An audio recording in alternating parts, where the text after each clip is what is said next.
करोड़पति लड़का एक दिन अपने गरीब नौकरानी की झोपड़ी पहुंचा। फिर वहां जो हुआ, इंसानियत भी रो पड़ी। दोस्तों, यह सच्ची कहानी है मुंबई शहर की, जहां मुंबई के पॉश इलाके मालाबार हिल में एक बहुत बड़ा बंगला था, लक्ष्मी निवास। संगमरमर की सीढ़ियां, कांच की दीवारें, महंगी गाड़ियां और हर कोने में चमक। लेकिन उस चमक के बीच रहने वाला लड़का आदित्य अंदर से बहुत खाली था। आदित्य करोड़पति बिजनेसमैन राजेश कपूर का इकलौता बेटा था। पैसे की कमी उसने कभी देखी ही नहीं। बचपन से ही हर चीज उसे बिना मांगे मिल जाती थी। महंगे स्कूल, विदेशी कपड़े, लग्जरी कार, क्लब, पार्टियां, सब कुछ। लेकिन उसके घर में काम करने वाले लोगों की दुनिया बिल्कुल अलग थी। उन्हीं में एक थी लक्ष्मी, करीब 22 साल की, दुबली पतली लड़की, हमेशा साधारण कपड़ों में सिर झुकाकर काम करने वाली। वो रोज सुबह सबसे पहले आती, चुपचाप झाड़ू पोछा करती, बर्तन धोती, कपड़े साफ करती और बिना किसी से ज्यादा बात किए शाम से पहले चली जाती। घर के बाकी नौकर उससे मजाक करते, कभी डांटते, कभी काम टाल देते, लेकिन उसने कभी शिकायत नहीं की। एक दिन किचन में काम करते हुए बूढ़ी कुक शांतिबाई बोली, अरे लक्ष्मी, तू इतनी जल्दी क्यों भागती है? रोज थोड़ा आराम भी कर लिया कर। लक्ष्मी बस हल्का सा मुस्कुराई। घर पर माँ अकेली होती है और छोटा भाई भी। बस इतना कहकर वह फिर काम में लग गई। आदित्य ने उसे कई बार देखा था, लेकिन कभी ध्यान नहीं दिया। उसके लिए घर के नौकर सिर्फ काम करने वाले लोग थे, इंसान नहीं। लेकिन एक चीज अलग थी, लक्ष्मी कभी किसी चीज को हाथ भी नहीं लगाती थी जो उसकी नहीं हो। कई बार पैसे खुले पड़े रहते, महंगा सामान सामने होता, मगर उसकी नजर भी नहीं जाती। एक बार आदित्य की महंगी घड़ी सोफे के नीचे गिर गई थी। शाम को उसने ढूंढी तो नहीं मिली। उसे लगा किसी ने चुरा ली। तभी लक्ष्मी धीरे से आई और बोली, साहब, यह सोफे के नीचे थी। उसने घड़ी दोनों हाथों से आगे कर दी। आदित्य ने बिना धन्यवाद बोले घड़ी ले ली, बस हल्का सा सिर हिलाया। लेकिन जाते जाते पहली बार उसने सोचा, अजीब लड़की है। दिन बीतते गए। फिर अचानक एक दिन लक्ष्मी काम पर नहीं आई। पहले दिन किसी ने ध्यान नहीं दिया, दूसरे दिन भी नहीं आई तो मैनेजर रमेश चिल्लाने लगा, आजकल के लोग भरोसे के लायक नहीं होते। पैसे मिलते हैं फिर भी काम छोड़ देते हैं। तीसरे दिन भी वह नहीं आई। अब घर में परेशानी होने लगी, काम बढ़ गया, सब चिड़चिड़े हो गए। रमेश बोला, साहब, ऐसी लड़की को वापस मत रखना, बिना बताए गायब हो गई। आदित्य उस समय मोबाइल देख रहा था, लेकिन पता नहीं क्यों उसने सिर उठाकर पूछा, कहाँ रहती है वह? रमेश थोड़ा हैरान हुआ। स्लम में, धारावी की तरफ कहीं, पूरा पता नहीं पता। आदित्य ने कुछ नहीं कहा, लेकिन उसका मन अजीब सा हो गया। उसे याद आया, वो लड़की कभी छुट्टी नहीं लेती थी, कभी बहाना नहीं बनाती थी, फिर अचानक गायब क्यों हो गई? उस रात पार्टी में भी उसका मन नहीं लगा। दोस्तों की बातें, तेज संगीत, हंसी, सब शोर जैसा लग रहा था। घर लौटकर वह बालकनी में खड़ा शहर की लाइट्स देख रहा था। नीचे सड़क पर कुछ मजदूर रात में भी काम कर रहे थे। तभी अचानक उसके दिमाग में लक्ष्मी का चेहरा आया, थका हुआ लेकिन शांत। अगली सुबह उसने अचानक कहा, मैं बाहर जा रहा हूं। ड्राइवर ने पूछा, कहां साहब? आदित्य कुछ सेकंड चुप रहा, फिर बोला, धारावी। ड्राइवर ने रियर व्यू मिरर में उसे देखा। उसे यकीन नहीं हुआ कि करोड़पति घर का बेटा खुद स्लम जा रहा है, जैसे जैसे कार उस इलाके की तरफ बढ़ी, सड़कों की चौड़ाई कम होती गई, चमक गायब होती गई और बदबू, भीड़ और टूटे घर दिखने लगे। आदित्य पहली बार इस दुनिया में आया था। कार अंदर नहीं जा सकती थी, इसलिए उसे पैदल जाना पड़ा। चारों तरफ संकरी गलियां, गंदा पानी, टीन की छतें, नंगे पांव बच्चे, बीमार बूढ़े, यह सब उसके लिए किसी दूसरी दुनिया जैसा था। उसने कई लोगों से पूछा, यहां लक्ष्मी रहती है? काम करती है बड़े घर में? एक बूढ़ी औरत ने उसे ऊपर से नीचे तक देखा, फिर उंगली से एक तंग गली की तरफ इशारा किया।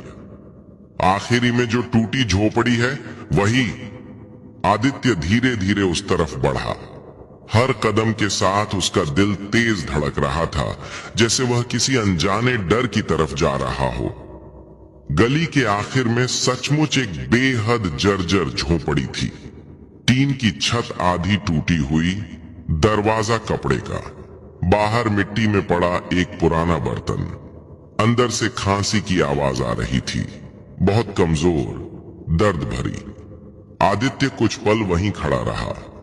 उसे समझ नहीं आ रहा था कि दरवाजा हटाए या वापस लौट जाए, लेकिन अगले ही पल अंदर से एक धीमी सी आवाज आई, पानी, कोई पानी दे दो। उसका दिल जैसे कस गया। उसने कांपते हाथों से कपड़े का पर्दा हटाया और जैसे ही अंदर कदम रखा, जो दृश्य उसने देखा, उसे देखकर उसके पैरों तले जमीन खिसक गई। झोपड़ी के अंदर घोर अंधेरा था। बस एक कोने में टूटी खिड़की से आती हल्की रोशनी सब कुछ दिखाने के लिए काफी थी।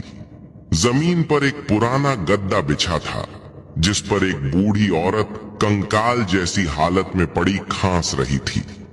उसके होंठ सूख कर सफेद हो चुके थे, आंखें अंदर धंस गई थीं और शरीर इतना कमजोर था कि जैसे हड्डियों पर सिर्फ चमड़ी रह गई हो।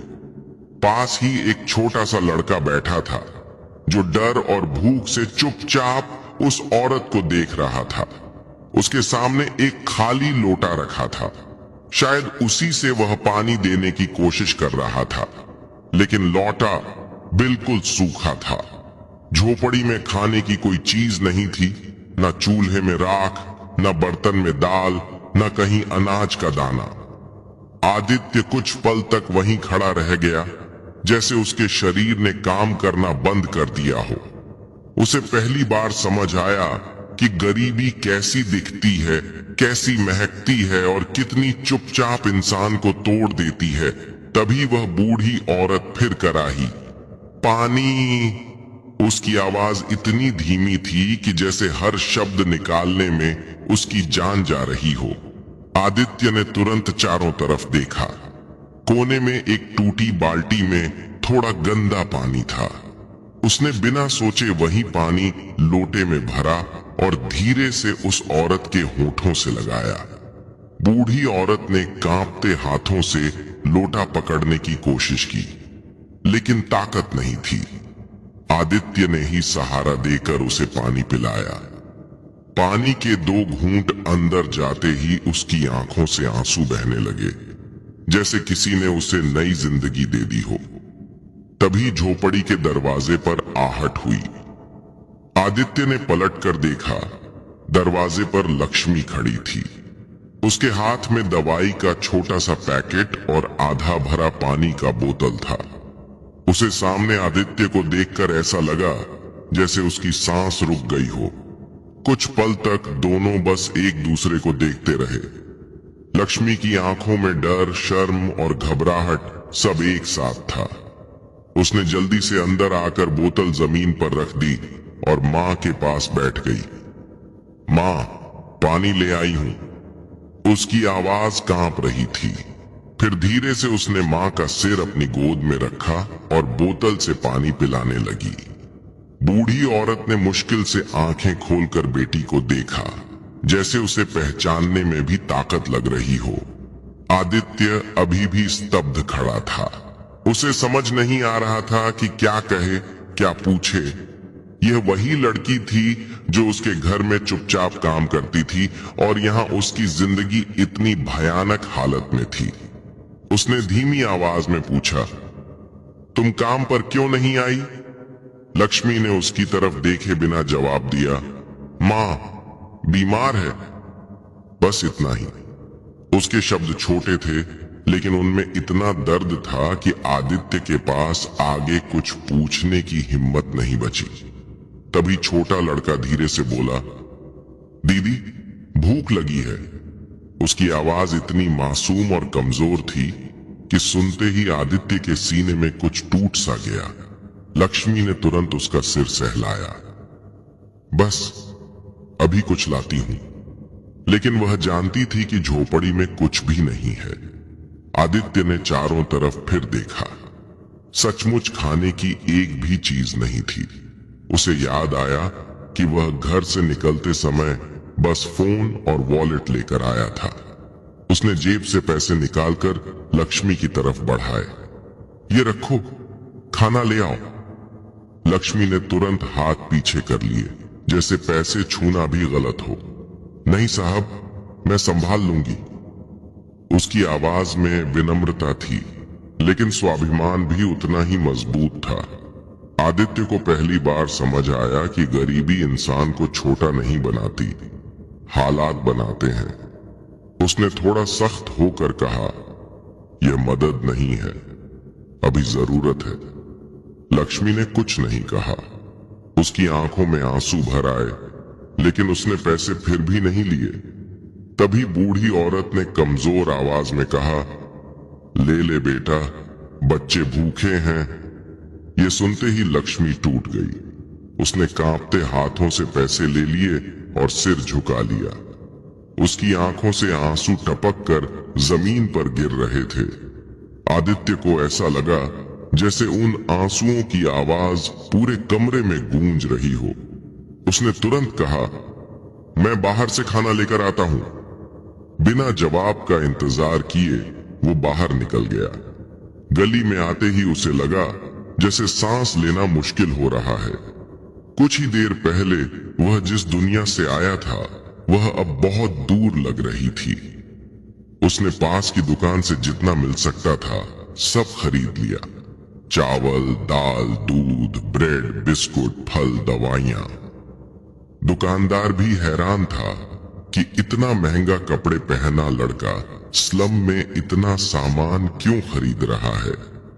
जब वह वापस झोपड़ी में पहुंचा तो छोटा लड़का उसकी तरफ ऐसे देख रहा था जैसे किसी फरिश्ते को देख रहा हो। लक्ष्मी ने चुपचाप सामान लिया और तुरंत चूल्हा जलाने लगी। थोड़ी ही देर में झोपड़ी में पहली बार खाने की खुशबू फैलने लगी। बूढ़ी माँ की आंखों में भी चमक लौट आई और छोटा भाई चुपचाप बैठा इंतजार करने लगा। आदित्य दरवाजे के पास खड़ा यह सब देख रहा था। उसे पहली बार लगा कि असली खुशी क्या होती है, जब कोई भूखा पेट भरकर खा सके। जब खाना तैयार हुआ तो लक्ष्मी ने सबसे पहले माँ को खिलाया, फिर भाई को और सबसे आखिर में खुद खाने बैठी। आदित्य ने पूछा, तुमने पहले क्यों नहीं खाया?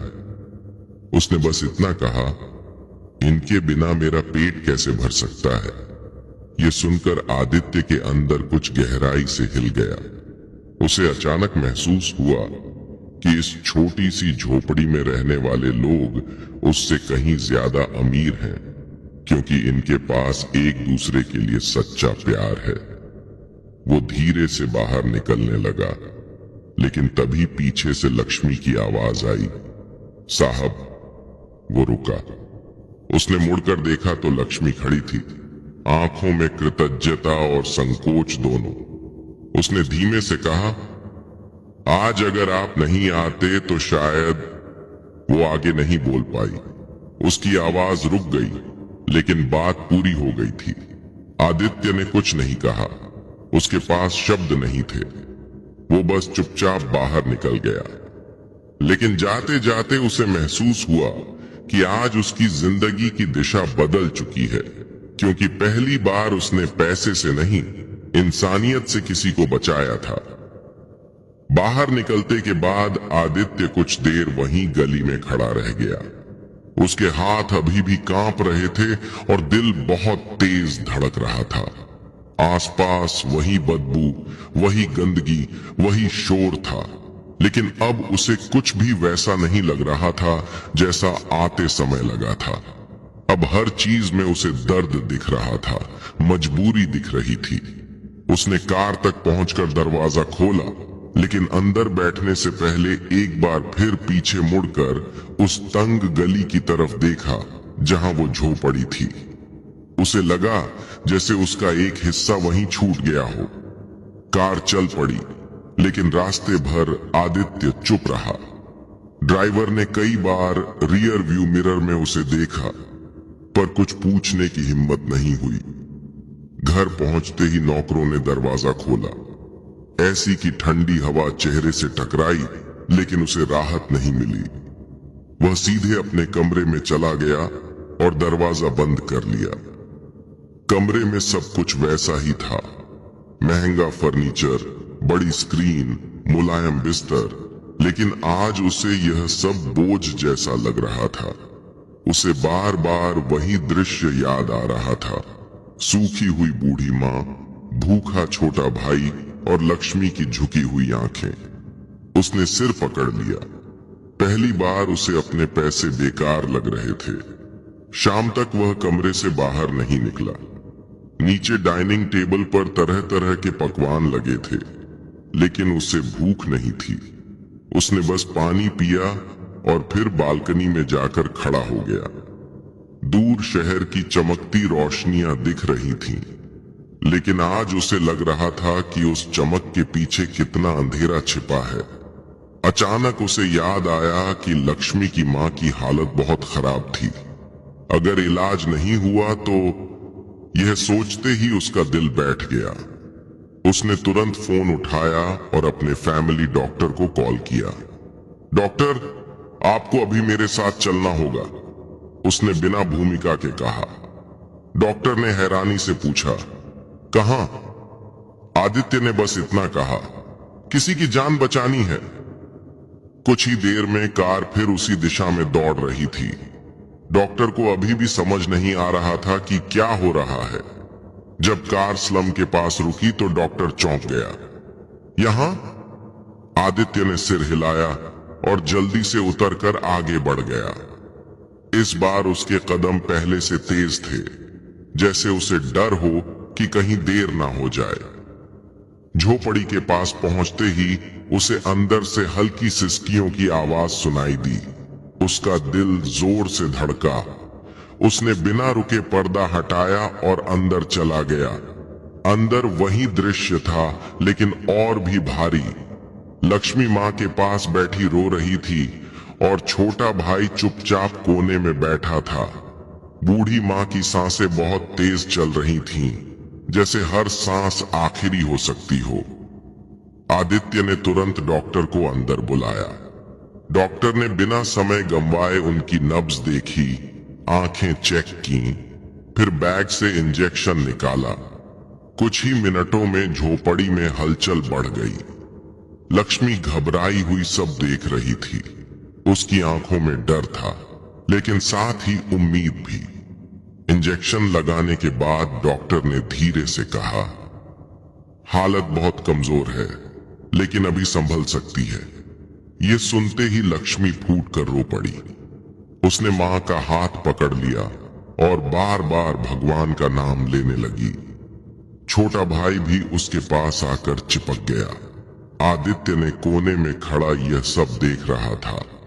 उसे लगा जैसे वह किसी अपने के लिए चिंतित हो। डॉक्टर ने कुछ दवाइयां दी और सख्त आवाज में कहा, खाना और दवा समय पर मिलती रहे तो ठीक हो जाएंगी, नहीं तो। वो वाक्य पूरा नहीं कर पाया, लेकिन बात साफ थी।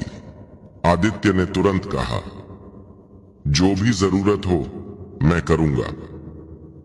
डॉक्टर ने उसे देखा, जैसे पहली बार समझा हो कि यह लड़का यहां क्यों आया है। डॉक्टर के जाने के बाद झोपड़ी में कुछ देर के लिए सन्नाटा छा गया। लक्ष्मी ने आंसू पोंछे और धीमे से कहा, आपने इतना सब क्यों किया साहब? उसके सवाल में हैरानी भी थी और डर भी, जैसे वह किसी कीमत की आशंका कर रही हो। आदित्य कुछ पल चुप रहा, फिर बोला, क्योंकि कोई तो होना चाहिए जो मदद करे। उसके शब्द बहुत साधारण थे, लेकिन उनमें सच्चाई थी। लक्ष्मी ने पहली बार उसकी तरफ सीधे देखा। शायद पहली बार उसे वह सिर्फ मालिक नहीं, एक इंसान लगा। रात होने लगी थी। झोपड़ी के बाहर अंधेरा घिर आया था, लेकिन अंदर एक छोटी सी उम्मीद जल उठी थी। आदित्य जाने लगा तो छोटा भाई धीरे से उसके पास आया और उसका हाथ पकड़ लिया। उसकी आंखों में मासूमियत थी। उसने बहुत धीमी आवाज में कहा, भैया कल भी आओगे? यह सुनते ही आदित्य का गला भर आया। उसे लगा जैसे किसी ने उसे अपना मान लिया हो। उसने हल्का सा सिर हिलाया। हाँ, आऊंगा। बच्चे के चेहरे पर पहली बार मुस्कान आई। आदित्य बाहर निकल गया, लेकिन इस बार उसके कदम हल्के थे। उसे लगा जैसे वह खाली हाथ नहीं जा रहा, बल्कि कुछ अनमोल लेकर जा रहा है। कार में बैठते ही उसने आंखें बंद कर लीं। आज पहली बार उसे महसूस हुआ कि जिंदगी का मतलब सिर्फ खुद के लिए जीना नहीं होता। कभी कभी किसी अजनबी के लिए रुक जाना ही इंसान होने की असली पहचान है। उसे नहीं पता था कि यह फैसला आगे उसकी पूरी दुनिया बदल देगा।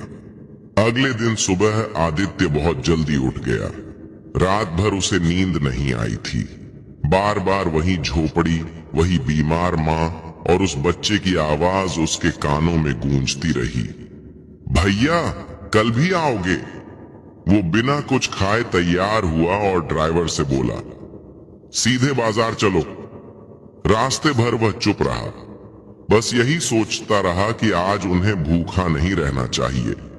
बाजार से उसने ढेर सारा सामान खरीदा, राशन, खल, दूध, दवाइयां, कंबल, यहां तक कि छोटा स्टोव भी। दुकानदार हैरान था, पर आदित्य ने सब कार में रखवाया और स्लम पहुंच गया। अब उसके कदमों में झिझक नहीं थी। गली के लोग उसे पहचानने लगे थे। कुछ बच्चे पीछे पीछे चलने लगे। वो झोपड़ी के सामने पहुंचा और आवाज दी, लक्ष्मी। अंदर से खांसी की आवाज आई। फिर लक्ष्मी बाहर आई।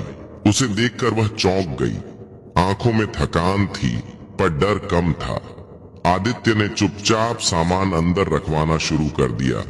चावल, दूध, फल, दवाइयां।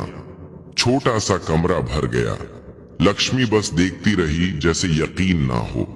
माँ ने अंदर से पूछा, कौन आया है बेटा? लक्ष्मी बोली, वही साहब। माँ की आंखों में आंसू आ गए। छोटा भाई खुशी से सामान छूने लगा। आदित्य ने उसके सिर पर हाथ रखा तो वह मुस्कुरा दिया, और वही मुस्कान आदित्य के दिल तक उतर गई। कुछ देर बाद लक्ष्मी ने धीमे से कहा, साहब इतना सब मत किया कीजिए, हम आदी नहीं हैं। आदित्य बोला, यह दान नहीं, जरूरत है। तभी उसकी नजर एक पुरानी फोटो पर पड़ी। उसने पूछा, यह कौन? लक्ष्मी बोली, पापा 2 साल पहले चले गए। आदित्य समझ गया कि उसी के जाने के बाद सब बिखर गया। तभी बाहर से लोगों की फुसफुसाहट आने लगी। कोई कह रहा था, लड़की ने बड़ा आदमी फंसा लिया। किसी ने हंसते हुए कुछ और कहा। यह बातें अंदर तक सुनाई दे रही थीं। लक्ष्मी का चेहरा झुक गया। उसने धीमे से कहा, आप अब मत आया कीजिए, लोग गलत बोल रहे हैं। उसके शब्द दर्द से भरे थे। आदित्य ने पहली बार महसूस किया कि समाज की नजर मदद से ज्यादा भारी होती है। उसने कहा, अगर मैं नहीं आऊंगा तो इलाज कैसे होगा? लक्ष्मी चुप रही। तभी मां बोली, लोग तो कुछ भी कहेंगे बेटा, भूखे को खाना देने वाला भगवान होता है। यह सुनते ही लक्ष्मी रो पड़ी। छोटा भाई आदित्य का हाथ पकड़कर बोला, भैया आप आना हमें अच्छा लगता है। उस मासूम आवाज ने सब कुछ छोटा कर दिया। आदित्य ने गहरी सांस लेकर कहा, मैं आता रहूंगा, क्योंकि मैं खुद को रोक नहीं पा रहा। शायद यह सिर्फ दया नहीं, अपनापन था। लक्ष्मी ने पहली बार हल्की मुस्कान दी, जो आंसुओं से भीगी थी। शाम होने लगी। जाते समय मां ने आशीर्वाद दिया, खुश रहो बेटा। आदित्य ठिठक गया, क्योंकि पहली बार किसी ने उसे दिल से दुआ दी थी। वह बाहर निकला तो गली में खड़े लोग चुप हो गए। इस बार उसे किसी की परवाह नहीं थी। कार में बैठते ही उसे महसूस हुआ कि वह बदल चुका है। अब वह वही लापरवाह अमीर लड़का नहीं रहा। उसे नहीं पता था कि आगे क्या होगा, लेकिन इतना समझ गया था कि अब वह इस परिवार से खुद को अलग नहीं कर पाएगा। खैर दोस्तों, दिन बीतते गए और आदित्य का वहां आना उस झोपड़ी की जिंदगी का हिस्सा बन गया। अब वह सिर्फ सामान नहीं, अपना समय लेकर आता था। कभी दवा देता, कभी खाना बनवाता, कभी छोटे भाई को पढ़ाता, तो कभी बूढ़ी माँ के पास बैठकर बातें करता। धीरे धीरे माँ की हालत सुधरने लगी और झोपड़ी में पहली बार उम्मीद दिखने लगी। लेकिन आदित्य के घर में बदलाव साफ नजर आने लगा। उसके पिता ने पूछ लिया, कहाँ जाते हो रोज? आदित्य ने शांत होकर कहा, एक परिवार की मदद करने। पिता हंस पड़े, दुनिया के सारे गरीबों की जिम्मेदारी ले ली क्या? यह सुनकर आदित्य चुप हो गया, पर अंदर कुछ टूट गया। एक शाम जब वह झोपड़ी पहुंचा तो माहौल भारी था। लक्ष्मी चुप, भाई चुप और मां की आंखों में आंसू। उसने पूछा, क्या हुआ? लक्ष्मी बोली, मकान मालिक झोपड़ी खाली करने को कह रहा है। पैसे नहीं दिए तो निकाल देगा। अगले ही दिन आदित्य ने पैसे देकर कागज बनवा दिया कि उन्हें कोई नहीं निकाल सकता। जब वह खबर लेकर आया तो भाई खुशी से उछल पड़ा। मां रोने लगी और लक्ष्मी बस उसे देखती रह गई। लेकिन उसी रात अस्पताल से फोन आया, मरीज की हालत बिगड़ गई है, जल्दी आइए। आदित्य दौड़ा वहां। लक्ष्मी फर्श पर बैठी रो रही थी। भाई उससे चिपका था और मां आईसीयू में थी। डॉक्टर ने कहा, शरीर बहुत कमजोर है। थोड़ी देर बाद सब खत्म हो गया। लक्ष्मी की चीख सुनकर पूरा अस्पताल गूंज उठा। भाई डर कर रोने लगा। आदित्य ने पहली बार किसी को इतना टूटते देखा।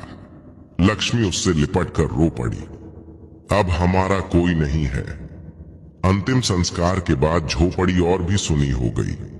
भाई चुप रहने लगा। लक्ष्मी की आंखों में आंसू भी सूख गए। एक दिन भाई ने धीमे से पूछा, भैया आप हमें छोड़कर तो नहीं जाओगे ना? आदित्य ने उसे गले लगा लिया, कभी नहीं। उसी पल उसे महसूस हुआ कि यह सिर्फ मदद नहीं, रिश्ता बन चुका है। उसने कहा, अगर चाहो तो तुम दोनों मेरे घर चल सकते हो। वहां पढ़ाई भी होगी और कोई परेशान नहीं करेगा। लक्ष्मी ने भाई की तरफ देखा, उसकी उम्मीद भरी आंखें देखीं और चुपचाप सिर हिला दिया। कुछ महीनों बाद वही लक्ष्मी निवास बदल चुका था। भाई स्कूल जाने लगा, लक्ष्मी घर संभालने लगी और आदित्य सच में खुश रहने लगा। एक दिन बालकनी से नीचे खेलते बच्चे को देखकर वह मुस्कुराया। उसे समझ आ गया कि असली अमीरी पैसे में नहीं, अपने लोगों में होती है। तभी पीछे से लक्ष्मी ने चाय दी। उनकी आंखें मिली, बिना झिझक, बिना दूरी, सिर्फ अपनापन। मुंबई की वही चमकती रात थी, वही ऊंची इमारतें, लेकिन अब आदित्य के दिल में अंधेरा नहीं था, क्योंकि एक गरीब नौकरानी की झोपड़ी ने उसे वह सिखा दिया था जो करोड़ों रुपए नहीं सिखा पाए, कि इंसानियत ही सबसे बड़ी दौलत होती है। इस कहानी से हमें सीख मिलती है कि इंसान की पहचान उसके पैसे या स्टेटस से नहीं, बल्कि उसके दिल से होती है। अमीरी गरीबी से नहीं, बल्कि दूसरों के दर्द को समझने की क्षमता से इंसान बड़ा बनता है। सच्ची मदद सिर्फ पैसा देना नहीं, बल्कि मुश्किल समय में किसी के साथ खड़ा होना है। जब हम किसी और की जिंदगी संवारते हैं, तभी हमारी अपनी जिंदगी भी बदलती है। लेकिन अब आप बताइए, अगर आप आदित्य की जगह होते तो क्या आप भी उस झोपड़ी तक जाते? क्या आप किसी अनजान गरीब परिवार की जिम्मेदारी उठाने की हिम्मत कर पाते जब समाज उल्टी बातें करता?